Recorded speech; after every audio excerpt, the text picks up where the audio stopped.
Assalamualaikum warahmatullahi wabarakatuh. Perkenalkan, saya Rina Yanti SPD, CGP Angkatan 10 dari Kabupaten Hulu Sungai Utara. Salam guru penggerak, bergerak, tergerak, menggerakkan. Pada video kali ini saya akan menyajikan tugas modul 1.1 demonstrasi kontekstual pemikiran Ki Hajar Dewantara. Raden Masuwardi Suryaningrat atau lebih akrab kita kenal dengan sebutan Ki Hajar Dewantara adalah bangsawan Jawa, aktivis pergerakan kemerdekaan Indonesia, guru bangsa, kolumnis, politisi, dan pelopor pendidikan bagi kaum pribumi. Sejak zaman penjajahan kolonial Belanda sampai pada era kemerdekaan Indonesia.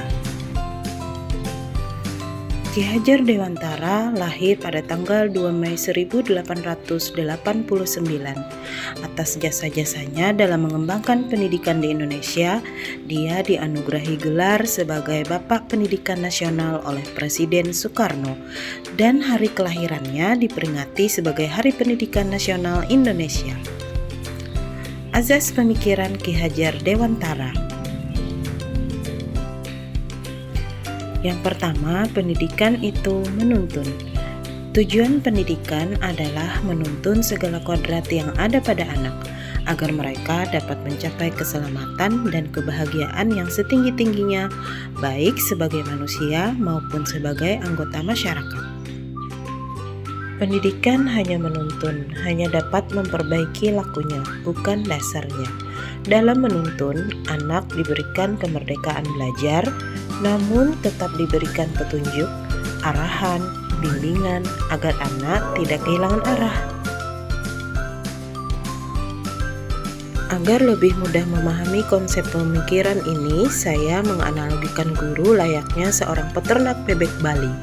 Peternak bebek dapat mengusahakan agar bebeknya tumbuh sehat dan menghasilkan telur yang berkualitas dengan memelihara kebersihan kandang, memberikan pakan yang cukup, dan memberikan vitamin. Namun pada dasarnya kenyataannya peternak tidak dapat merubah bebek Bali menjadi jenis bebek Peking. Demikian pula dengan murid kita. Misalnya kita tidak dapat merubah murid yang memiliki sifat keras kepala. Yang dapat guru lakukan hanya mengarahkan dan menjelaskan bahwa sifat keras kepala yang dia miliki dapat dipegang teguh jika mereka berada pada posisi yang benar. Pemikiran Ki Hajar Dewantara tentang pendidikan yang kedua yaitu pendidikan sesuai kodrat alam dan kodrat zaman, di mana yang dimaksud dengan kodrat alam yaitu pendidikan harus sesuai dengan lingkungan tempat tinggal dan kearifan lokal murid. Sedangkan kodrat zaman maksudnya adalah bahwa pendidikan harus sesuai dengan perkembangan dan kemajuan zaman yang sedang mereka hadapi pada saat ini. Pemikiran yang ketiga yaitu tentang pendidikan budi pekerti. Pendidikan budi pekerti merupakan keseimbangan hidup antara cipta, rasa, dan karsa. Peserta didik dilatih memahami kemampuan diri dan mengelola diri sehingga terbentuk kesadaran sosial. Peserta didik mampu membuat keputusan yang bertanggung jawab. Pemikiran Ki Hajar Dewantara yang tidak kalah pentingnya adalah tentang trilogi pendidikan, yakni yang pertama Ingarso Song Tuludo, guru berada di depan sebagai teladan, Ing Madyo Mangunkarso, guru berada di samping murid sebagai penyemangat, dan yang ketiga Tuturi Handayani, guru berada di belakang sebagai pendorong. Tantangan dan solusi penerapan pemikiran Ki Hajar Dewantara dalam pembelajaran.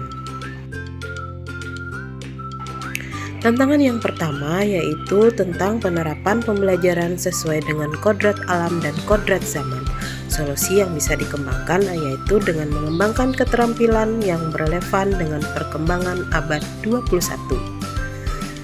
Tantangan yang kedua yakni melaksanakan kegiatan pembelajaran agar berdampak nyata bagi perkembangan murid. Solusi yang ditempuh bisa dengan konsistensi dan komitmen dari seluruh komunitas sekolah. Tantangan yang ketiga yakni kurangnya partisipasi orang tua dalam mendukung program sekolah. Tantangan yang ketiga ini bisa dipecahkan dengan cara berkomunikasi dengan komite sekolah dan orang tua murid, serta melibatkan mereka secara langsung dalam proses pembelajaran.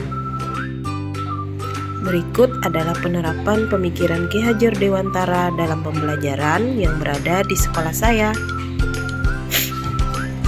Yang pertama, pembelajaran menuntun bisa diwujudkan dengan menuntun berpikir kritis, menuntun mandiri, dan mengarahkan. Sedangkan sesuai kodrat alam dan kodrat zaman, lingkungan sekitar sebagai sumber belajar, dan juga penggunaan teknologi dalam pembelajaran. Yang ketiga, yaitu pendidikan budi pekerti dapat diwujudkan dengan berani mengungkapkan pendapat, serta bekerja sama dan menghargai orang lain. Terima kasih sudah menyimak video dari saya. Salam bahagia Bapak dan Ibu guru hebat.